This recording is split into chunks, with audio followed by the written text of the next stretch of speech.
Man, I love that music. I got that a while back, and I went through and I selected like 2 or 3 different ones that I thought would be really cool. And anyway. Yeah, no, I like it too. Get you pumped up. Yeah, it's good. On that. All right, so sitting here with me is Paul Martinez. Hey, guys. And Kyle Neal is back with us. And, of course, back. if you listen to probably, I'm going to go back 10 episodes maybe now, 8 episodes, who knows? It's somewhere within that marker. You're going to hear an episode where Kyle describes, he was part of 173rd and was talking about traumatic brain injury, and Paul all of a sudden dropped this bomb about SGB. And how do you say that again? Stellate ganglion block. Okay, say it again. Stellate ganglion block. I was going to hose it up if I didn't write it down, so it's a good thing. It's a SGB. Yeah. So anyway, it's good that you're back and that everything is good, because now we're going to talk about the procedure itself a little bit more in detail. What you went through as a personal experience. Of course, Paul also went through it as well. And in the future, the guy who actually did this, Dr. Sean Mulvaney, is going to be on the podcast, but it's going to be a different perspective to hear it from a doctor, my assumption, as opposed to hearing it from two patients. So. Yeah. I hope so. Yeah. So anyway, here, let's pull your microphone up a little bit closer. Here. I didn't know. How does that work? Yeah. With that chair, I figured that chair was too low, but I forgot how tall you were. Technical difficulty. So anyway, we're all back together. The family's here. So I want to get into, after the podcast episode aired, how quickly was it that you were in contact with their office? No more than 48 hours. No more? No more than 48 hours. It was quick. Angela researched it. She Your does wife? Yeah, my wife, sorry. She does all types of anything medical. She's a nurse. So she immediately jumped on it. What was her perception of it? Like, when you came home. After she did some research? Because she didn't hear the episode initially because it was out like a week later or something like that. If this is true, this is a game changer, were her words. Nice.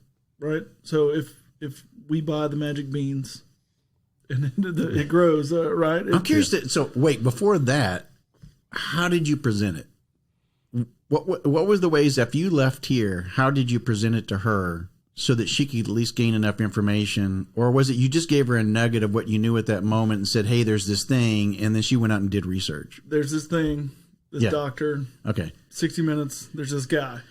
He's proof, right? He at least is one person. Yeah. And it's worth a shot. So, and it's absolutely life-changing. 100%. Yeah. Yeah, I got to say, like, sitting here with you, Kyle, you look younger. You got more color in your face. Your voice sounds a little different to me. Like, your demeanor seems a little bit different. Like, you're the same guy. Yeah. But it's like, it looks to me like a burden's been lifted off your shoulders. Oh, absolutely. Like the rucksack analogy. Yeah. Is real. The emotional release is real. A lot of big feelings immediately afterwards. And it just, I don't know. It's getting the procedure done in a really safe space by a guy who isn't your typical doctor, who kind of knows what you've been through, kind of been through it himself, kind of cocky, which is, to me, was awesome. Confident. Yeah. Yes. Yeah. And I loved it. Yeah. Loved every minute of it. Soaked it all up. I'm like, yeah, Doc, go ahead and knock it out 3 or 4 times. Well, Paul and I talked while you were on the episode and you were sitting here and we were talking. I remember watching you because, Paul was sharing, what the experience was like and in his own, way of describing it.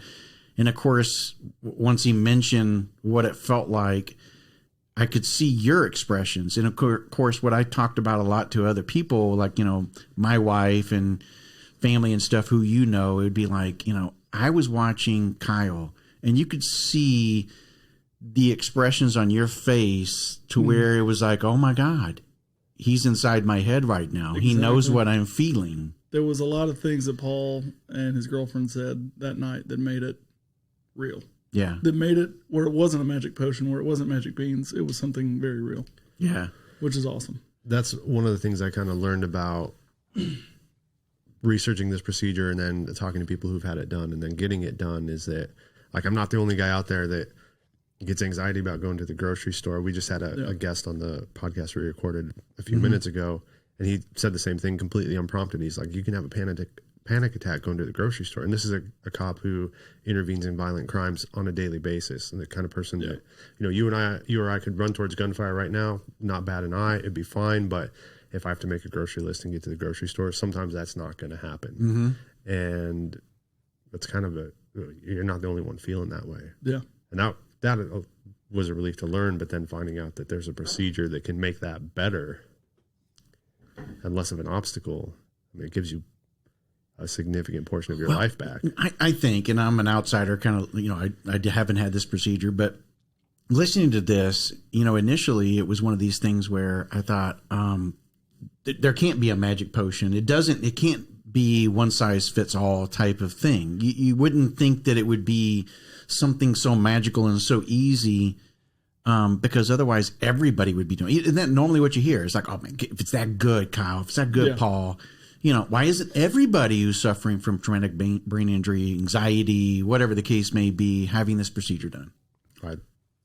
The thing for me is the initial reaction, the initial physiological reaction is the magic potion, but there's still work to be done in the hours, days, weeks after it. You have to train yourself not to react that way based on the fact that you don't feel that way anymore. Am I saying this correctly? Yeah, 100%. Big thing with, I got a 6, a 4, and a 2-year-old. I noticed that I was a completely different dad going the days afterwards. And there's some still things that I have learned that are non-negotiable for me as a father. But there are other things that really aren't that big of a deal. And learning that those things aren't really that big of a deal. And not having that reaction again, but just kind of muscle memory with those reactions. It's kind of like, no, don't do that, instead of whatever I did before that. Right. Yeah. No, I can totally get that. And that's the thing is, like, if you're an adult and you have responsibilities and people count on you, you're going to have anxiety and stress at times. If you work for a living, that's going to, you know what I mean? Like, we're all going to have difficulties in our life. I still have stress. I still have anxiety, but that's because I'm a grown up. I don't have that. Like we were talking about last time, I don't feel like I'm in a room full of sharks and tigers trying to solve my normal day-to-day problems and not get eaten by these imaginary enemies. So, it gives you the space you need to work on the things with your full faculty, instead of all of your energy or emotions being tied up with stuff from your past or from trauma you've received, or just ignoring the alarm bells that are going off in your head. You're able to focus and do work and make progress instead of just getting by. And that, for me, that was the biggest thing. Yeah. Like a quota of words is how me and Paul were talking before the podcast. I had a quota of words, and there were only so many calm words I had over the day. And they were usually wasted on clients, employees, peers, stuff like that. So when I get home, you've already used them up. I've used my quota of calm words. You either need to listen to me or you don't, and we got to figure it out. And so that's when the knife hand would come out, or whatever. It's just the metaphorical knife hand. So it's good to know that I can navigate those things. I have the tools to navigate those things. I'm not in a sharp room where everything I bump up against is going to poke me, or whatever the analogy you're going to use. Sharks and tigers. Sharks and tigers is what I remember the most. Yeah. Watching your expression, and then you described it as, I think it was, imagine going down a hall with nothing but needles as walls poking you as you run through the hallway, or something of that nature. Yeah. So it's just sharp angles everywhere. That's how I picture it, trying to navigate through something, tight spaces. And if you move left or right, being your emotional response left or right, or a wrong response left or right, that you're gonna feel a negative response to that. So it is, I feel like I've been renewed, not necessarily like fixed, but renewed. It's highly recommended to anyone.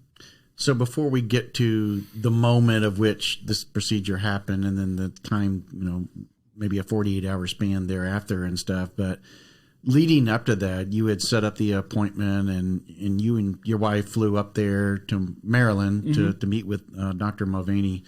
And what was your thought kind of leading up to that? What were you having anxiety or thinking, okay, will this work? Or big time. Me and Angela actually had a big talk about it about 2 days before I left. Like, what if this doesn't work? And she put it into perspective. Then we're where we are right now. There's no negative effect. There's no con, right? Yeah. It's not going to kill you.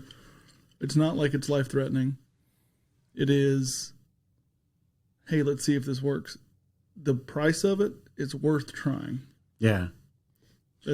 So when you sat down, I'm just curious, when you sat down with Dr. Mulvaney, was it one of these things of, hey, this may work, this may not, these are the side effects, this, that, and the other? Did you run through anything like that, or was it? I mean, he gives you a little brief about how he's going to do it, and then he asks you, is it okay if I proceed? Yeah. Then yes. And then he gets the needle in his hand and is like, is it okay if I proceed? Yeah. Yes. Yeah. And the only thing that was initially brought up to me as a side effect, or not a side effect, but a con, if you will, was one, infection. But Dr. Mulvaney he's a grown up and a professional, and he's not going to use any, like, I wouldn't get one of these on the street. I wouldn't go to the flea market and get an SGB, right? Right. But Yeah. go to a doctor. So Right. there's that. And two, like, how it's guided. So I know not a lot, but some VAs do a nuclear guided, where it's like an X-ray, but there's another form of how they guide it, and I wouldn't opt for that because I've seen what a true expert can do. Yeah. So describe the procedure. One of you guys, both, whatever. Describe, when somebody's listening to this and they're now hearing, okay, it led up to this. There's a needle in this guy's hand. Mm-hmm. If they haven't listened to the previous episode where Paul, maybe you describe it a little bit, it might be helpful to share now for somebody who's listening. This is what happens. So were you a 2-3 or a 3-4? You mean as far as location? Yeah. I did both. You did both. So I you did 2-3 and 3-4. Okay, so one low in my neck, one a little bit higher. So I did a 3-4 on both sides, and I was nervous at first, and he said, "Are you going to proceed?" He numbed me. I started looking at the ultrasound. Yep. You see the needle go in. He plays around with you a little bit. Like, there's your jugular. There's that. Swallow. Make stuff move around. He's like, I know exactly where this needle is. Anyway, he does the injection. This is a local anesthetic. Local anesthetic. It's the local anesthetic goes on your skin to eliminate the prick. Yep. And then the ropivacaine goes, or ropivaquin, or it's like lidocaine, but that's what he actually is injecting in the SGB. And that numbs the nerve center that stimulates fight or flight. Yep. Your eye starts drooping, your face starts drooping. That means it's successful. It means it's successful. And funny for me, it normally takes somebody like 5 minutes for it to work. It was the 5-minute mark, and they're like, we're not seeing it. And then they waited some more. Seeing what? The droop. The droop. Sorry. And then that's right. At the 11-minute mark, it started to happen, and it hit like a ton of bricks. Wow. Did it freak you out?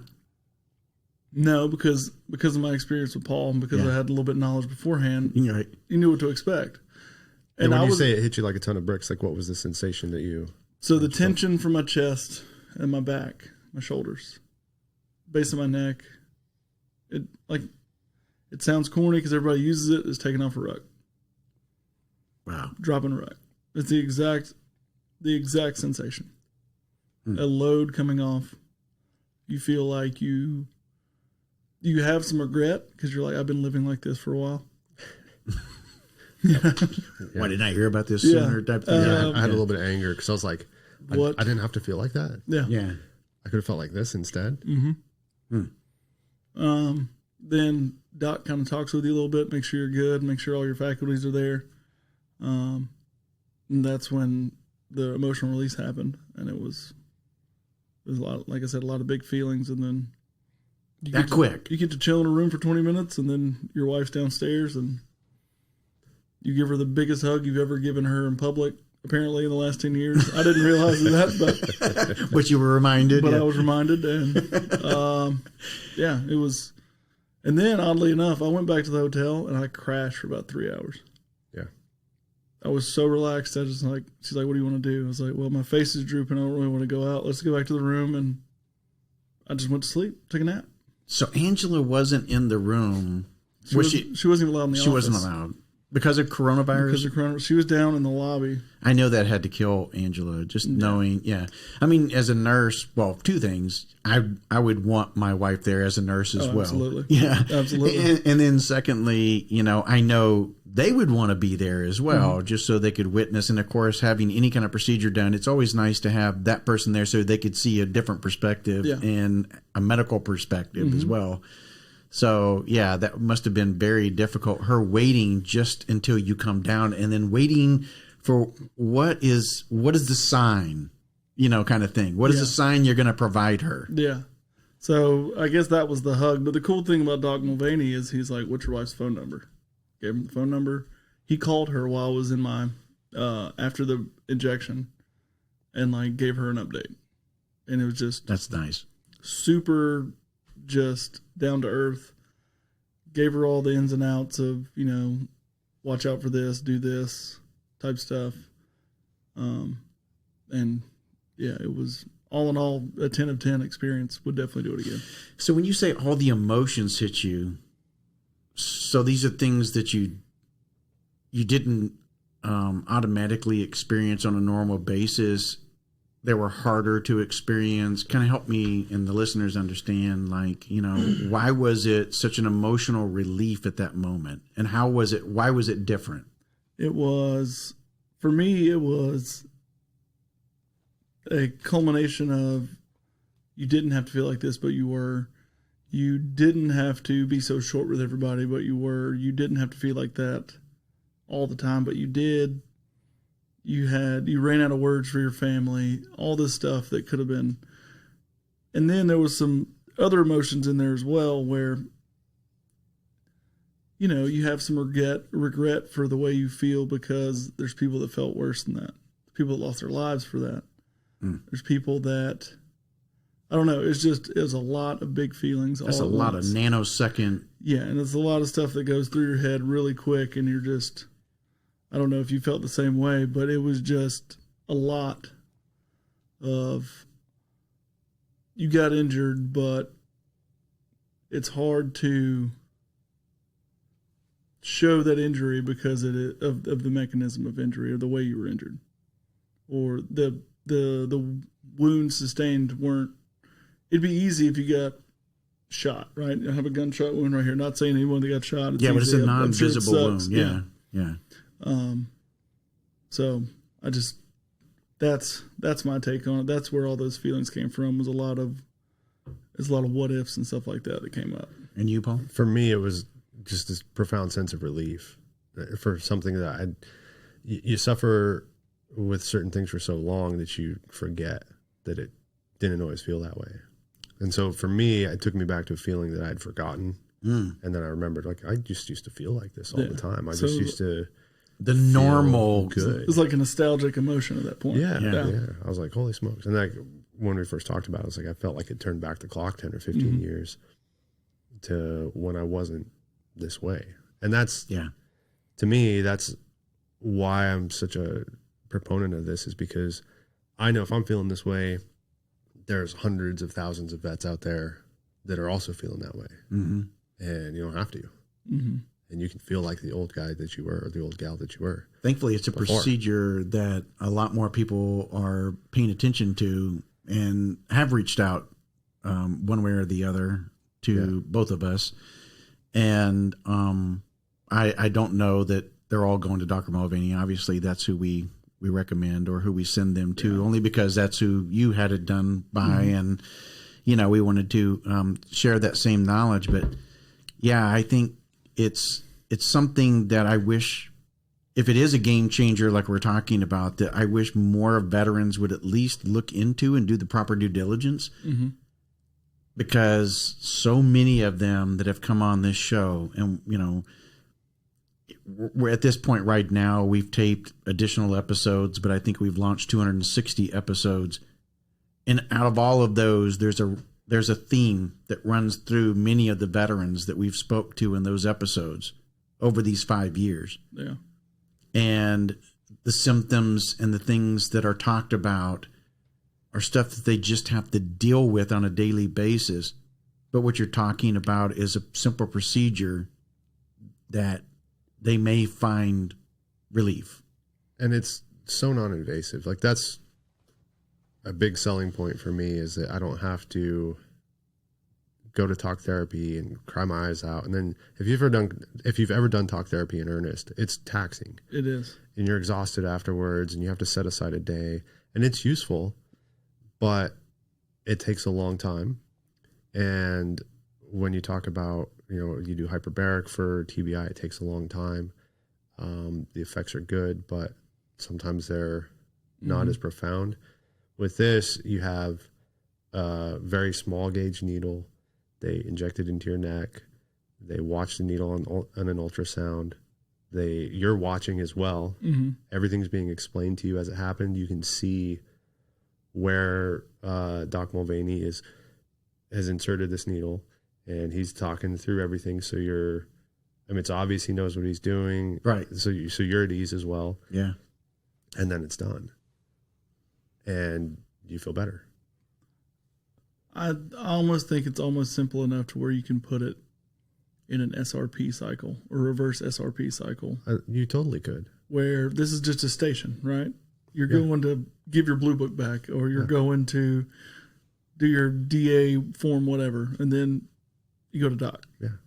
And the risk, have you gotten a flu shot in a Walgreens or a CVS before? Yeah, I actually got it in the grocery store. By the pharmacist, sure. Yeah, and they say, keep it dry. You could get infected.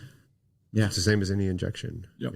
and we are in a completely sterile environment run by a very professional staff. So, at least as far as my understanding as a layperson, it's as safe as a flu shot in that regard. Yeah. So fast forward 3 hours later after the nap. I got up and went to dinner with a buddy from Basic who lives in the DC area, and it was awesome. We went out with him and his girlfriend, and me and Angela went out with them. One thing, we sat outside. I never sat outside. Yeah. Ever. I hate it. Just really, why not? Wow. It's just part of this, one of my things. We sat outside in Annapolis, in Old Town Annapolis. There's you're literally on the street, and there's 3-story buildings all around you everywhere. There's people walking around you, and I would never have been comfortable enough to do that unless I was highly inebriated. So, we went to dinner. It was awesome. After the nap, I woke up, and I think that's when it really became real. This didn't go away. I went to sleep, and we're good. And then each day I wake up, I find it's easier waking up in the morning. It's easier going to sleep at night. It's easier to drive the speed limit or 5 miles an hour over. It is easier to go to the grocery store. Right. I'm not scared of the aisles in the middle anymore. I can answer my phone without that jolt of I know. adrenaline. Every time I've texted you, you've actually texted back. There you go. I'm a terrible communicator.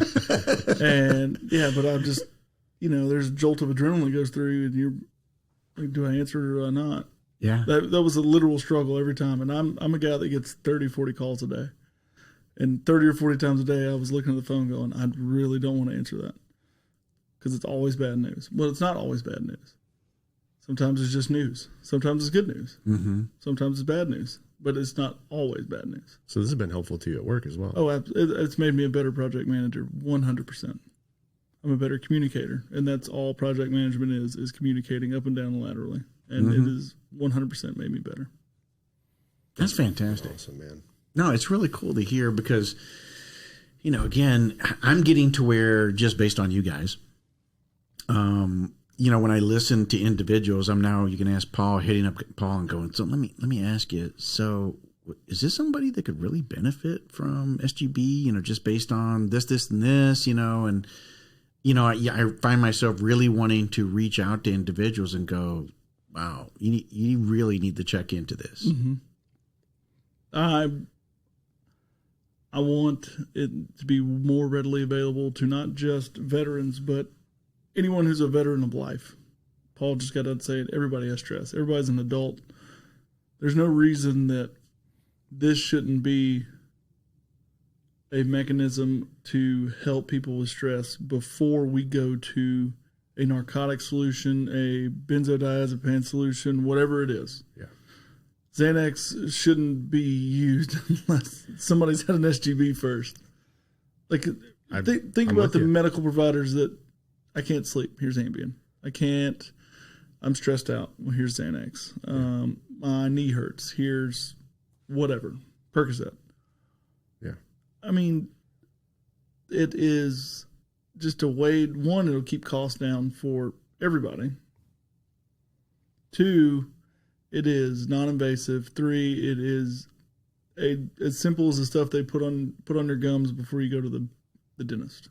Which is amazing to me, and I know that people are listening to this, so they're going to find it probably the way the anxiety that you went into this, and I would have coming into this, and people I've shared with, well, this is basically what Kyle's going to have done, and they'd be like, oh my God, because the first thing they think of is a needle's going up your neck, or by your ear or whatever, and going up, and and it's like, so is that going to like jack him up? And is it going to numb a part of his brain that basically he's not even going to be, he's going to be a vegetative state? Yeah, exactly, right. The big thing that helped me was the 60 Minutes interview with Doc. Watched that, and that was... So when did that come out? A couple of years ago. Okay, so in other words, it's not something that's very recent. This is something that, you can find, and it's been out for a couple of years. Which is sort of infuriating. It is, because so at that time frame, was he doing it on... I didn't watch the special, so was he... at that time frame working with veterans or LEOs or something of that nature who might be more prone to... Primarily, he's been doing it with veterans. Literally fighting the same fight he's fighting in 2020. Wow, we're talking 24 months later then. It's been longer than that. It's been out for a very long... It's existed for a very long time. And Dr. Mulvaney is one of the ones who created this process and figured it out. But like we said before, you can imagine... if you're in healthcare to make money, yes, and anxiety is your best answer for anxiety right now is a pill that you're going to have to take for the rest of your life. And you're going to have to take more and more of it, because the more of a benzo that you take, the more that you're going to need. Or if you're incentivized to prescribe medication. Sure. I mean, what's more expensive, taking a prescription medication for the rest of your life, or you go in, you get a shot, you feel better for a long period of time, and this may be years. So from a financial perspective, if you're trying to make money, of course there's going to be some resistance. And it's unbelievable. That's the other aspect of it. I think why people may show some resistance is because they think, well, this is just a miracle cure or whatever. It's not a miracle cure. Like I said, you're still going to have stress. You're still going to have anxiety. You're still going to have to deal with your baggage, your grief, the things you experienced while you're overseas, or whatever caused you to have this response. This just gives you clarity to begin working on it. It's going to give you more of your energy, your focus, and your faculty to focus on the positive solution, instead of, like you said, you only had so many calm words in a day. I only had so much energy in a day to put on my brave face and go be a normal human being. Yeah. And then I go back to my apartment and I crash out, or I zone out, or I isolate, or whatever. Now, at the end of the day, I still have gas in the tank. So I can take a look at the things that have been bothering me. I can address the real world problems that I have, whether they're professional or personal or in a relationship or whatever they may be. And then I can work on my future instead of just getting by today. And that's what you get out of it. So, it's hard, because you go on the news, or you have an interview, or you have to give somebody your elevator pitch on this thing, and they think you're selling a miracle cure. And it's not a miracle. Like, we know how it works. And, But it's a piece of the puzzle. I know, but I think a lot of people will listen to this, and there's going to be some skepticism. I mean, unless you know individuals like I know you two, then, you'd be very hesitant to go in and approach it unless you feel like, all right, and it's great that you felt trust in Paul in such a short time frame. Yeah. But you know what I mean? It's like, it's a big step, I think, for some people, but yet you also may be at a point that you're listening to this and you go, geez, if it can just give me 10% relief. And that was it for me. Like your return on investment there's only upside to it. You're out some money and some time if it doesn't work, but if it does work, holy shit. Yeah. Game changer. Yeah. Well, what are you willing to do to get 2 or 3 more hours of sleep at night? Or 2 or 3 more hours of productivity, or save your marriage, or or just give you a chance. Your kids to love be open you. to saving Exactly. your marriage, or just give you more positive time with your children. Like, what versus this is the thing that I think people don't realize. Like, Kyle, you're productive, you're successful, you're getting it done, and you're doing it while you're suffering. Yeah, and so many people are in that position, and you get desperate. You got to do something. And so they turn to things that have very, very high consequences like opioids or benzos. And you're like, okay, I'm going to do my best to sort of dance with the devil and hope that I don't become chemically dependent, or that I don't, lose, some of these drugs. You can't do your job. If you're an equipment operator, you're driving for work, you need a high level of mental acuity and focus. You can't take pain pills all day. Yeah. You can't take anxiety medication if you can't sleep. not in function. yeah, And so you're caught between this rock and a hard place, which is where I felt like I was, Right. and still am because of my physical injuries, where I'm in so much pain, I can't do the things I need to Which do. is something that the shot is not going to take care of. Yeah. No, absolutely not. but it'll give him clarity to work on those mechanisms of pain, to where he's not just, like you said, spending all your energy just getting through the day A without marshmallow. Yeah. Yeah. Well, I can problem solve more effectively. Well, so now I'm curious, based on that, you go back to work, after this procedure has been performed. I don't know if you shared the news with anybody there at work, or was it something that they noticed, Kyle, there's something different here? My supervisor, my senior project manager, I came in that Monday and was like, you look really good. You look completely different. All the things that Paul said But he knew before you left? He knew before I left. I had to let him know. Yeah. I mean, he knew my background before, like kind of right after I got hired there. Yeah. You got to share that kind of stuff with people that are going to be dealing with you on a daily basis. And yeah, sure. Like I read great. It's a perfect fit, but there's this other thing. Some days Kyle's just not going to want to deal with it. There's some downside here too. And so you have to share. I find it's easier to share that early and often. You don't go in there telling war stories, but you're just like, hey dude, like some days I have bad days. Know that I really want to do a good job all the time. And let me know when I need to quit having a bad day, and I can muscle through it. And so he's really hip to the military lifestyle. His cousin just got out of Bragg. Was it third group up there? Third group. Third group's at Bragg. Yeah, he just got back from. He was stationed at Bragg. He was third group. He just got out, but Okay. So he kind of knows somewhat. He's remotely familiar with the lifestyle and knows how it is. Sometimes you just don't want to deal. Yeah. And I feel like the job actually helped me get through that a little bit on my own before the SGB, and the SGB is just taking it to that whole next level. This is where you become kind of the spokesperson as well. So I'm curious, like, his brother coming back from third group. I mean, the first thing I thought of when you said that was, all right. Yeah. Is this something perhaps he's going to maybe start looking to see if there are signs there, or say, hey, dude, there's somebody you need to talk to. Yeah. You know? I mean, if there is, I pray and hope that someone reaches out. Like I said, I don't think this should be just labeled as a veteran thing or anything like that. I think it should be an adult thing. Like, adults have stress.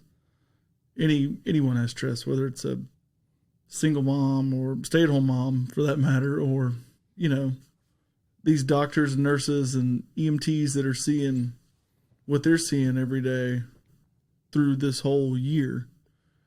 You know, police officers, firemen, whomever. If you have stress, I think it's money ahead getting it done. And I would be willing to go back next year, the same day, or the same week in November. First week in November could be my SGB week. I don't care. Yeah. I would go get it done in a heartbeat. Yeah. Same. Yeah. It's just so, I mean, before the podcast, you guys were saying, you know, that I need to go have it done. And it's funny because for my whole life, I've dealt with stress. I've dealt with anxiety, dealt with feeling like I needed to do more, you know, to overachieve and those types of things. And because of that, of course added additional stress. And then you do things like change jobs, move, you know, build a house, whatever the case may be, that starts adding to it. Mm-hmm. And you have multiple layers of stress that then get there. But it seems odd to me for me to be somebody to stand in line when there are several people like yourselves that need to be standing there ahead of me, if that makes any sense, you know? Well, I think there's a lot of people out there that they look at their service record or they look at their situation and they think, well, I don't have it so bad because somebody has it worse. Yeah, and sure. That's exactly how I look at it. Frankly, it's bullshit. Well, yeah. Well, thanks, look, Paul. There's always going to be somebody that has it worse. Yeah. That doesn't diminish your own suffering. It doesn't diminish what you feel. And it doesn't mean that you don't deserve to have all the things in life that you can earn. So, you know, if you're listening and you're out there and you're thinking, okay, well, I was, you know, not God band arms or I was not this or that, it doesn't matter. Yeah. Like, you know what you're feeling. Stress is relative. Yeah. And pain is relative. And suffering is relative. And if you're feeling it, you don't have to. You know, well, there are suffer factors. through it. There are factors like getting additional poor health because of it. You know, like you're causing further downstream effects. Mm-hmm. Yep. Well, yeah. We know that stress hormones are bad for your body and they're bad for your longevity and they cause other effects. So, you know, don't sell yourself short. You know, and it doesn't matter if you were combat arms or SOF or whatever. It doesn't matter. That's irrelevant. If it's available to you and you can get it. Because you not getting it doesn't mean that somebody who you arbitrarily think deserves it more than you is going to get it. Mm-hmm. And I'm a big fan of, you know, be strong so you can carry more. Mm-hmm. And if you don't take care of yourself, then you can't help the people around you. Yep. And if you're not well, then you're not able to help those people that you think are more deserving. So, you know, there's nothing wrong with taking care of yourself first. I think that's really important. Mm-hmm. Make sure you're in good stead so that you can go out and you can help those people that you think are more worthy or more deserving. I think I've heard somebody say one time, it's sort of like being on the airlines where they tell you to put the mask on and help the person next to you. That's right. Yeah. Especially if there's somebody who are, you know, younger or whatever, or somebody who needs your assistance anyway. It's a good point. And I think we, you know, especially if we're talking about just veterans and stuff or people on active duty, we like to think that we take care of ourselves. But what usually happens is we get out of our standard or the way we held ourselves within the military. We don't do physical training nearly as much as we should. Mm-hmm. You know, we get away from getting up at 5 o'clock in the morning to go and run 5 or 6 miles. There's still some guys that go out there. I know Jocko Willent takes pictures of black and white pictures of his watch every morning at 4:30 a.m. If you look at his Instagram page, that's all you see is his watch. But I'm not one of those guys, and I think I'm not alone here, and that a lot of guys end up, and gals, whatever, a lot of people just end up, you know, letting life kind of suck them in and not realizing there's a lot of other things out there and not living in the moment, and then allowing then the stresses on top of that to compound it when you're not in a healthy environment. Yeah. Especially when you come from somewhere where you're expected to be tough. Yeah. How many times have you had to tough it out, and then you get used to it, and then you're out of the military and you're toughing it out. Mm-hmm. And there's always something, that the check engine light's on, but you got more important things to do, and you're going to get to it when you get the free time, except we don't get the free time, do we? Unless we make it. The big thing for me at that point was, how am I teaching my kids how to deal with stress if they see me act like this? So that is a good point. You know what I mean? Like they may not relate it to stress at that moment. You may have to explain that many years later. Yeah, but at that point, they're 6'4" and 2". They're pliable at this point. They're taking in everything. They're a sponge. Yep. So their reaction, although it doesn't come from the same place, they're kind of mirroring my reaction, and that's not okay with me. That's not okay at that point. And now I'm liking the way that they're handling things, and we're working on it together. We're trying to be able to take things on, process them, and then do the right thing based off of all the information we have. Yeah. And that's the only thing. That's the thing that I want to echo from this is they are going to see a better version of how to react to everyday stress, high level stress, low level stress, anything. Yeah. Because they're going to encounter it. Yep. And I think that's the thing, like you accurately identified that, is they may not know it now, but they've seen your reaction, and then they're going to find themselves in a high stress situation. You're not going to be around. They're going to think back to your example. Yeah. And now they have a good example to follow versus. I don't think it's just that, as well as also there is something that you're planting as a seed within inside them that you don't realize has downstream effects as well. That it's not just, I seen you react to stress. It's more of, you created an environment for me that was not very loving, caring, pleasant, everything else. And so you end up carrying that baggage perhaps to your children and, your life and the things that you do and being destructive and everything else. And you may not know that there is something that you're harboring that goes back to a very young experience. And so it's funny because one of the things we try to do within the podcast is listen to our guests and at times try to find, when they're talking about things, what are those things that they're harboring, they're bottling up, or that happen in their life. And it could be something very early that caused them to not have the confidence they should, not have, not being able to deal with stress or anxiety. And I didn't realize that to a much later age because somebody pointed it out to me and what it perhaps was. And they ended up being spot on, like as if they're a palm reader. Yeah. And it takes a very affluent, very, smart person to be able to pick those things out. And this happened to be somebody who impacted my life by doing it. But, you're right. You don't realize those things. But if you're listening to this, and you're an individual that is quick to anger, is somebody that, constantly destroys everything that you're doing. You try to work hard, but yet at the same time frame, you try to kill everything and destroy everything. And, those types of things. There may be all kinds of different signs that they're hearing from this thing, and they're going to relate to it. Especially if they go back and listen to your episode, Paul's been on enough that you can hear all the things that Paul's done and, the things that you've experienced in life and everything, then they should start to see that, hey, you know what, maybe if I have something like this simple procedure, it'll give me some relief. And like I said, even for some people, it could be as little as, if I can get 10%, 20%, 50% relief, hey, that's a win for me. Yeah. Geez, if I could get it to where it lasts a year, 2 years, 3 years, 5 years, a lifetime. Yeah. I got the golden ticket. Absolutely. I will say that Doc was pretty adamant, like staying out of stressful situations, staying out of those things that remind you of stressful situations. I love the homework. Yeah.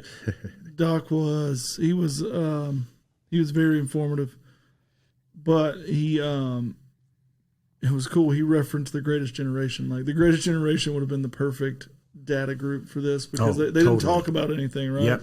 But if they got the shot, it'd have been good to go. Yeah. One, they don't talk about it. They were just, tough enough and, whatever. And I thought that was really cool to harken back to that.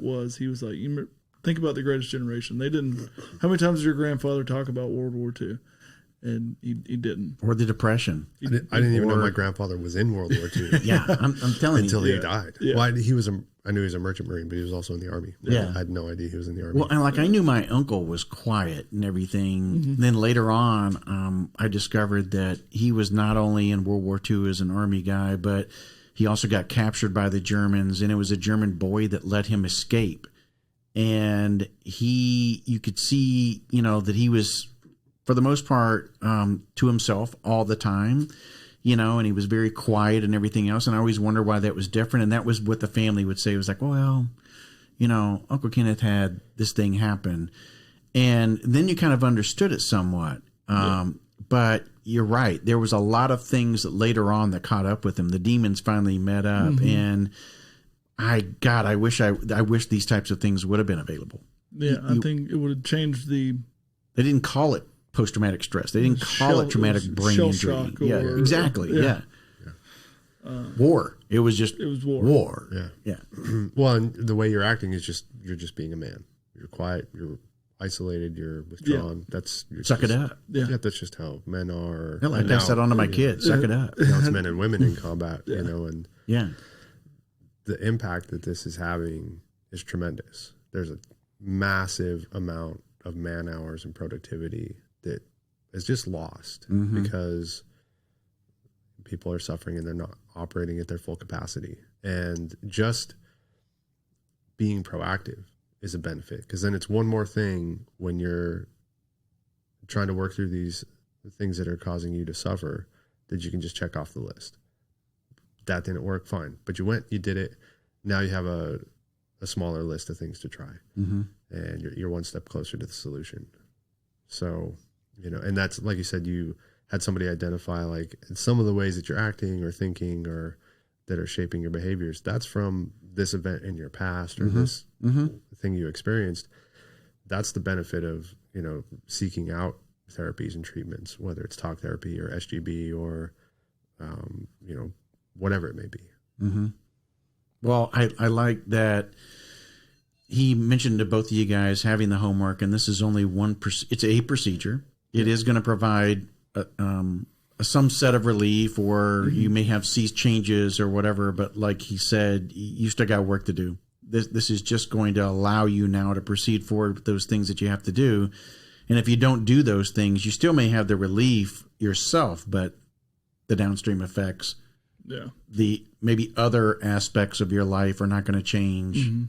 Personally, even that's solid. You know what I mean? It's not just, okay, here's the cure all, you're done, everything's great. Enjoy your life. He was like, he wants his data back. He wants his week. He wants his month. I'm sure he's going to ask for a 3 or 6 month, and probably a year. He wants his data. His data is big. His data is the most important thing.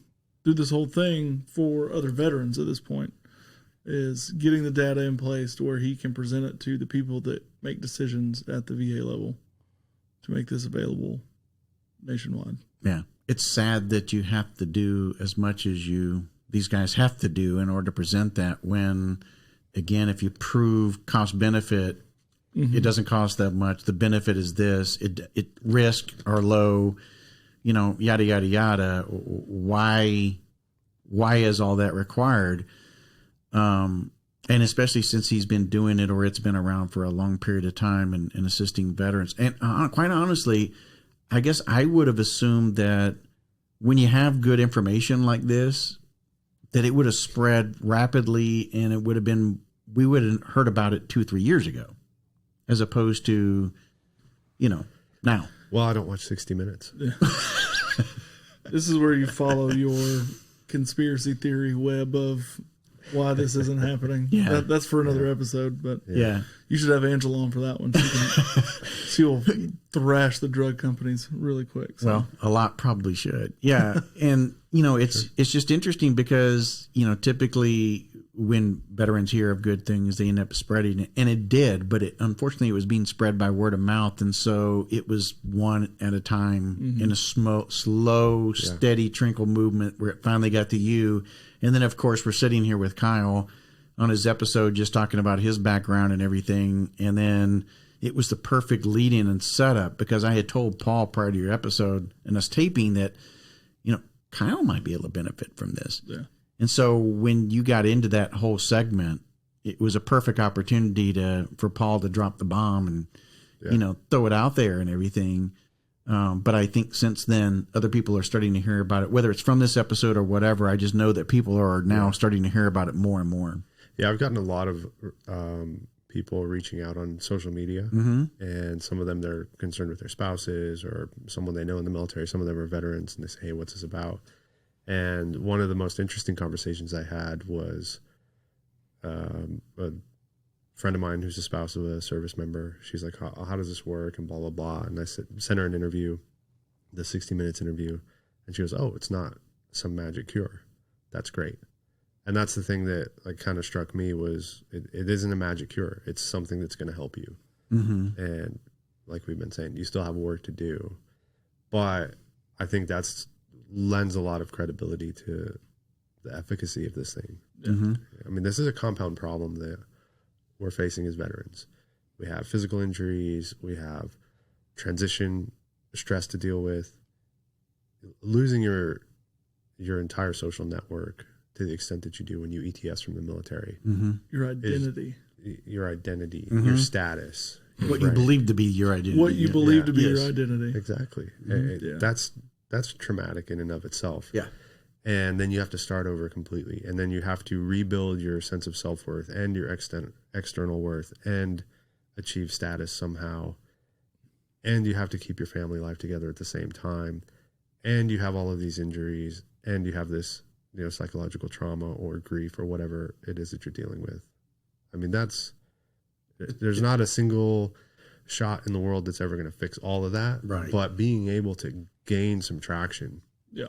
And, address what's going on. Rather than going up into a fetal position and just giving up and just going, oh my God, this is just too much to handle. Yeah. I mean, it's like I was down to my bayonet and I'm like, fuck, I'm still in the fight. And I just got resupplied. And now I got a full canteen, fresh magazine, and I can get back in there. Yeah. Doc looked at my feet. I got dry socks. That's right. I drank some water. I faced out. I took a knee. Yep. Kyle, I'm so glad that you did come on the show and hear about this and that you had the procedure done.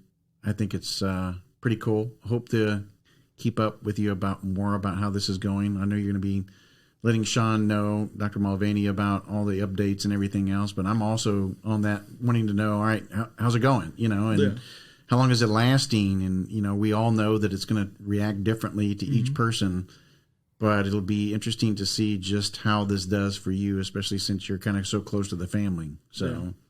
So just a message for everybody out there, do your research. Don't do anything off of my word. Don't do anything off of Paul's word. Do your research. Do what you think is right. I promise if you do the research, you will at least see merit in this. Not necessarily something you want to pull the trigger on, but you'll at least see merit in it. If this was an ACL, you'd want to get that ACL repaired. There's still work to do after that ACL is repaired. You still have to do physical therapy. So there's still stuff to do. You're not just going to fix it with this one thing. It's going to help it, but then you have to put in work too. So that's the message I would like to send everybody. Is that's it. It's going to take Doc Mulvaney doing what he does best, and then you trying and wanting and opening up and demanding yourself be better. Couldn't have said it better.